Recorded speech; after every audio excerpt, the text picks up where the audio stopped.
12 years old, I fractured my foot playing soccer. I didn't tell my parents when I got home that night because the next day, my dad was taking me to see a movie, a soccer movie. I worried that if I told my parents about the foot, they would take me to see a doctor. I didn't want to see a doctor. I wanted to see the movie. The next morning, my dad goes, "It's nice out. Why don't we walk to the theater?" It was a mile away. As we go, he says, "Why are you limping?" I tell him I have something in my shoe. The movie was spectacular. It told the story of some of soccer's greatest stars, great Brazilian players. I was ecstatic.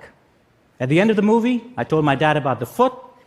He took me to see an orthopedic doctor who put my foot in a cast for 3 weeks. I tell you the story today because 4 decades later, I don't really consider myself a soccer fan anymore. Today, my sports fandom is tuned to another kind of football. Now, my 12-year-old self wouldn't just find this incomprehensible. My 12-year-old self would see this as a betrayal. Podcasts when I graduated from college. We didn't walk around with smartphones in our pockets. So my future was not just unknown, it was unknowable. All of us have seen what this is like in the last 3 years as we slowly try and emerge from the COVID pandemic. If we think about the people we used to be 3 years ago before the pandemic, we can see how we have changed. We can see how anxiety and isolation and upheavals in our lives and livelihoods, how this has changed us, changed our outlook, changed our perspective.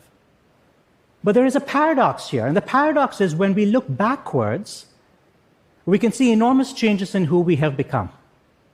But when we look forwards, we tend to imagine that we're going to be the same people in the future. Now, sure, we imagine the world is going to be different. We know that AI and climate change is going to mean for a very different world. But we don't imagine that we ourselves will have different perspectives, different views, different preferences in the future. I call this the illusion of continuity. And I think one reason this happens is that when we look backwards, the contrast with our prior selves to who we are today is so clear. We can see it so clearly that we have become different people. When we look forward, we can imagine ourselves being a little older, a little grayer, but we don't imagine fundamentally that we're going to have a different outlook or a different perspective, that we're going to be different people. And so those changes seem more amorphous. I want to make the case to you today that this illusion has profound consequences, not just for whether we become soccer players or podcast hosts, but for matters involving life and death. Let me introduce you to John and Stephanie Rinka. We did a story about them for Hidden Brain some years ago. This photograph was taken in 1971 on their wedding day. John and Stephanie had just eloped, gotten married at Cambridge City Hall in Massachusetts. He was 22, she was 19. John told me that after they got married, they traveled to different parts of the country. They eventually settled in North Carolina. John became a high school basketball coach. Stephanie became a nurse. And because they lived in a rural part of the state, she would often make house visits to patients. Many of the patients she saw were very sick. They had terminal illnesses, very low quality of life. And when Stephanie came home from these visits, she was often shaken. And she would tell John, "John, if I ever get a terminal illness, please do nothing to prolong my suffering. I care more about quality of life than quantity of life." In her more dramatic moments, she would say, "John, if I ever get that sick, just shoot me. Just shoot me." And John Rinka would look lovingly at his wife, his healthy wife, and he would say, "Okay, Steph, okay." Fast forward a couple of decades. In her late 50s, Stephanie begins to slur her words. She goes to see a doctor who runs some tests, and he diagnoses her with ALS, Lou Gehrig's disease. He tells her it's fatal, it's incurable, and he tells her that a day is going to come when she is no longer able to breathe on her own. Stephanie, being Stephanie, decides to extract as much joy and pleasure from life as she can. She spends time with friends and family. As she gets sicker, she and John spend some time on a beautiful beach that they both love. But there comes a day when Stephanie, in fact, is no longer able to breathe. She's gasping for air, and John takes her to the hospital. And a nurse at the hospital asks Stephanie, "Mrs. Rinka, would you like us to put you on a ventilator?" And Stephanie says yes. John is flabbergasted. They've been having this conversation for 30 years. Surely that's not what Stephanie wants.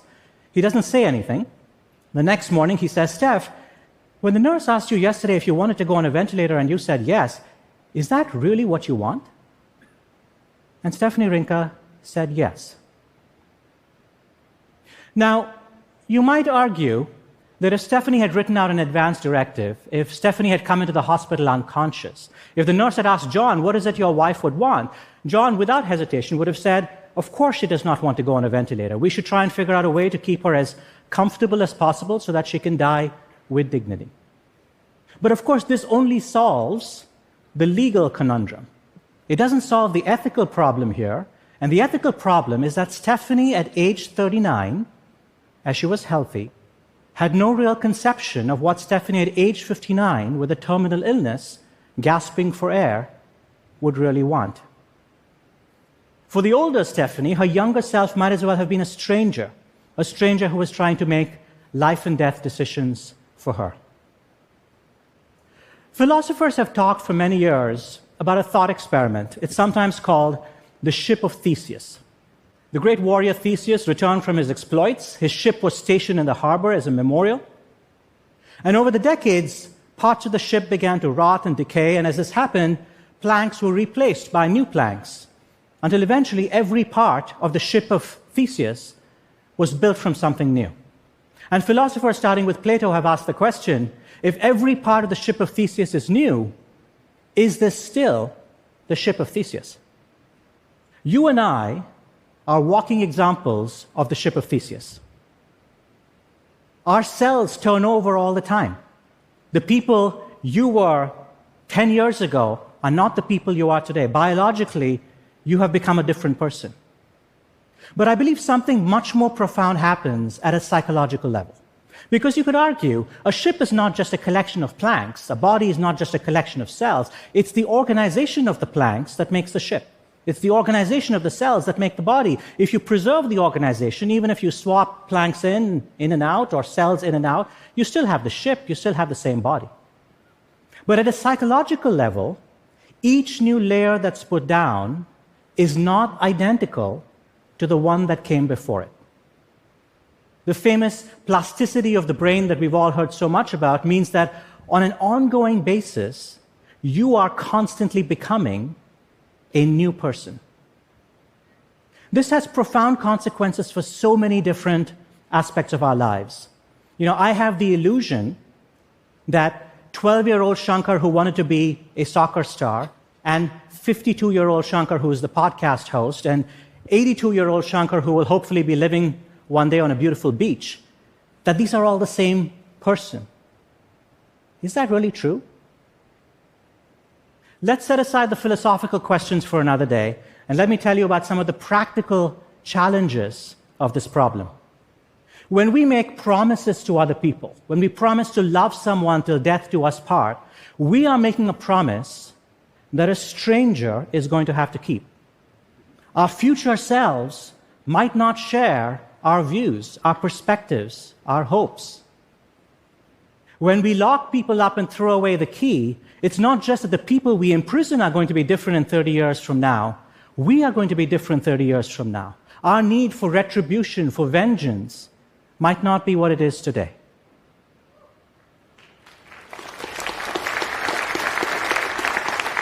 When we pass laws, we often do so with an intent of making a better country, improving our country. But any country that's been around for a few decades has numerous laws in the books that made perfect sense when they were crafted. In fact, they were seen as enlightened when they were crafted, and today they seem antiquated or absurd or even unconscionable. And all of these examples stem from the same problem, which is that we imagine that we represent the end of history, that the future is only going to be more of the same. I have 3 pieces of advice on how to wrestle with this wicked problem. And it is a wicked problem because all of us spend so much of our lives trying to make our future selves happy. We don't stop to ask, is it possible that in 20 or 30 years, our future selves are going to look back at us with bewilderment, with resentment? That our future selves will ask us, what made you possibly think that that is what I would want? The first piece of advice I have is if you accept the idea that you're going to be a different person in 30 years' time, you should play an active role crafting the person you are going to become. You should be the curator of your future self. You should be the architect of your future self. Well, what does that mean? Spend time with people who are not just your friends and family. Spend time on avocations and professional pursuits that are not just what you do regularly.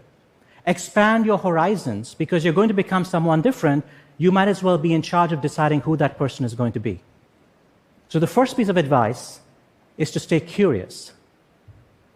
Second, as we make pronouncements on social media or in political forums or at dinner parties, let's bear in mind that among the people who might disagree with us are our own future selves.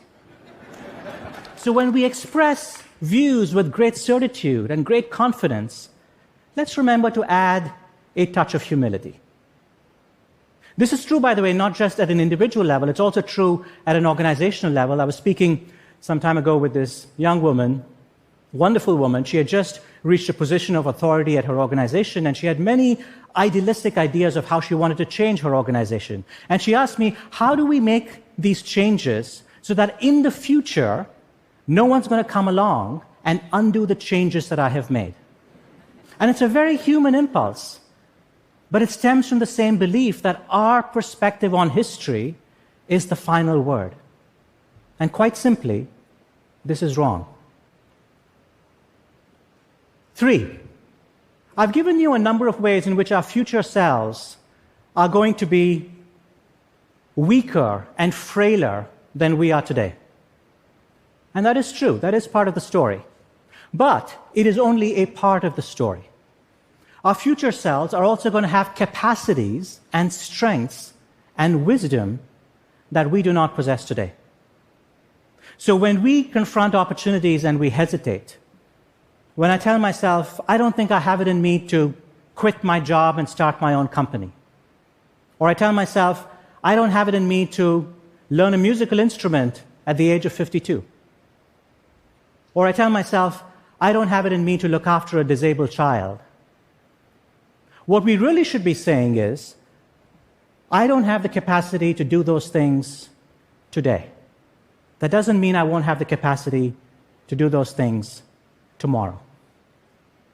So lesson number 3 is to be brave. I believe that if you can do these 3 things, if you can stay curious, if you can practice humility, and you can be brave, then your future self will look back at you in 20 or 30 years, will look back not with resentment or bewilderment, but will look back at you and say, thank you.